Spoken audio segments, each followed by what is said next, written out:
Peggy 18. Across the centuries, assassins and Templars wage a hidden war. One side fights for freedom, the other for control. The fate of humanity hangs in the balance, and that balance is shifting. Welcome to Assassin's Creed Brotherhood Diaries. Assassin's Creed is about a grand battle between Templars and Assassins that is hidden behind the scenes of history. The Assassins are a force dedicated to maintaining and protecting our free will, and that sets them in direct opposition to the Templars, who are all about control.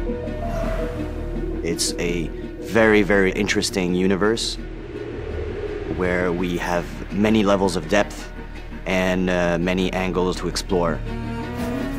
It's a totally immersive game where you get to relive amazing experience in a strong historical context. With Assassin's Creed, the fans are very important to us, and we know how many people are out there waiting for the next installment and are excited to see what's going to happen. So it's important on the story side that we deliver new twists, new turns, and that we continue the narrative the way we had begun. Assassin's Creed 1, as most of people know, was set in the Third Crusades during the 12th century.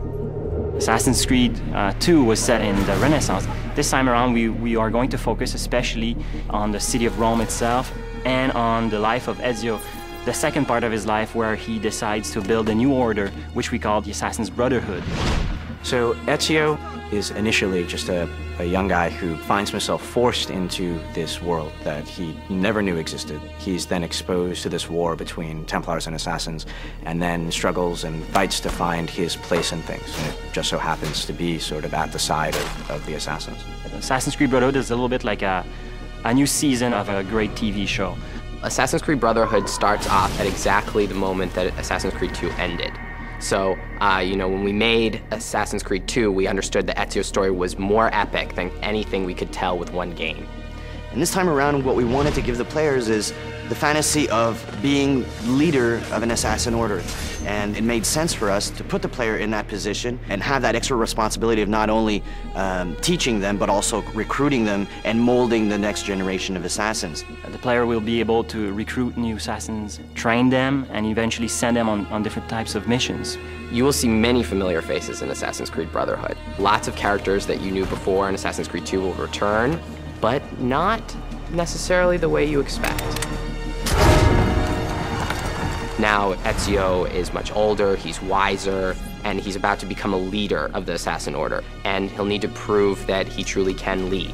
But things aren't going to go as planned. Next on the Brotherhood Diaries. We're introducing a fresh and unique multiplayer experience, so that's the first time we are doing that for the Assassin's Creed franchise. In Assassin's Creed Brotherhood, the player is going to get to actually create the Renaissance in Rome.